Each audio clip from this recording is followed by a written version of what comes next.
Buenas tardes, familia. Vamos a empezar nuestro mensaje de mediodía y dice la palabra de Dios en Hechos 18 del 1 al 21, Pablo en Corinto.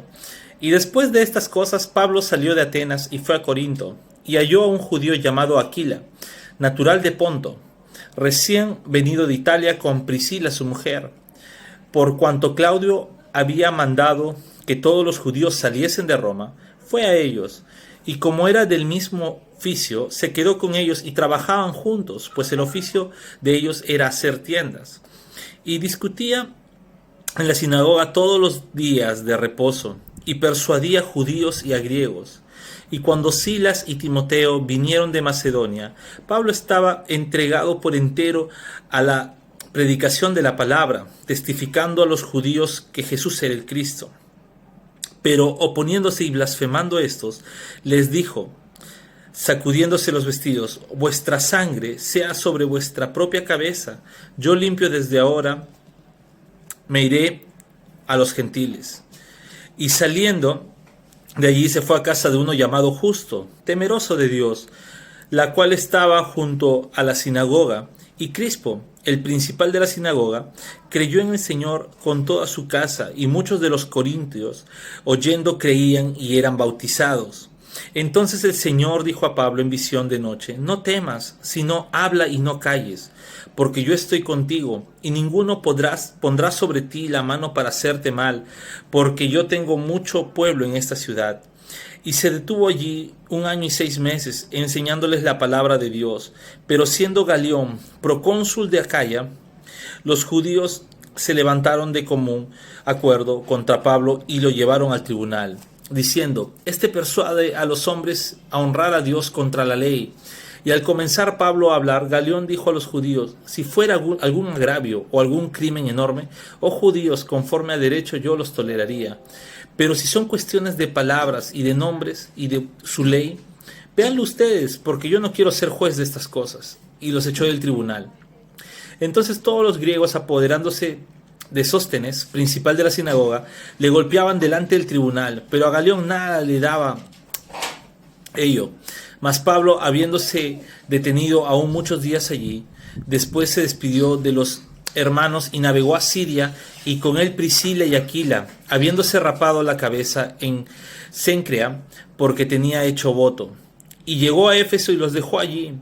Y entrando en la sinagoga discutía con los judíos, los cuales le rogaban que se quedase con ellos por más tiempo, mas no accedió, sino que se despidió de ellos diciendo, es necesario que en todo caso yo guarde en Jerusalén la fiesta que viene, pero otra vez volveré a ustedes si Dios quiere, y zarpó a Éfeso. Bien, aquí podemos ver a un Pablo ya habiendo predicado en Atenas, ya lo hemos visto el día de ayer. Ahora está en la ciudad de Corinto.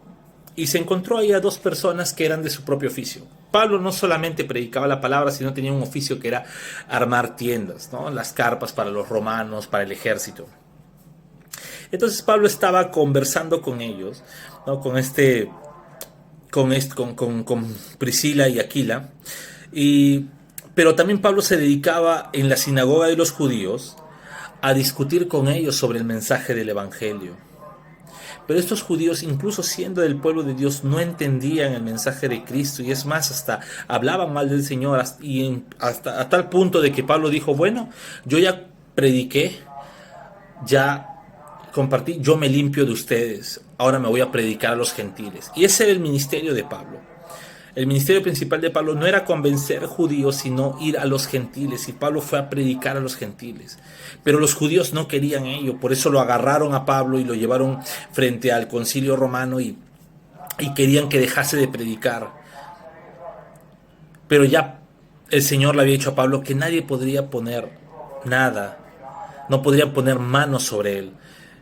El Señor había prometido y Pablo confió en esa promesa. Es por ello que cuando llegó al concilio y por más que de repente los romanos tampoco querían en esa época el cristianismo dentro de su reino, a este procónsul no le interesó. Dijo, bueno, eso arréglenselo ustedes, porque no es un crimen, no es nada horroroso, simplemente son hechos de palabras y de su ley de ustedes, eso no me importa. Entonces Pablo fue libre Y esto, a pesar de que fue encarcelado por un pequeño tiempo, no le importó y él siguió predicando el Evangelio. Y es lo que nosotros debemos entender. A pesar de las circunstancias, a pesar de todo, prediquemos el Evangelio. Sigamos predicando el Evangelio. Seamos muy cuidadosos, sí, ¿no? O sea, no debemos no debemos exponernos en demasía si es que no va a surtir efecto, pero sí debemos tener en consideración que no hay nada que deba dejar que nosotros o que nos impida que nosotros prediquemos el Evangelio. Y Pablo acá les dijo, es más, cuando estaba con los judíos ya, estaba con los judíos, con otros judíos, ellos le dijeron, quédate un poco más para seguir aprendiendo del Evangelio, ¿no? Para seguir debatiendo. Pero Pablo le dijo, voy a guardar la fiesta que viene en Jerusalén y luego, si el Señor quiere, volveré. Ese es el efecto de la palabra del Señor. Cuando tú predicas una palabra pura, una palabra sincera, pues créeme que las personas siempre van a estar dispuestas a escuchar. Y es el Señor quien abre puertas. Es más, el Señor aquí le dijo a Pablo, yo tengo un pueblo muy numeroso aquí. O sea, el Señor sabía quién había designado quiénes eran sus escogidos en ese pueblo. Es por ello que nosotros no debemos dejarnos sobrellevar por lo que vemos, sino predicar todo lo que podamos. Porque el Señor conoce quiénes son su pueblo. Entonces, este fue el mensaje de mediodía, familia. Los dejo. Cuídense, bendiciones.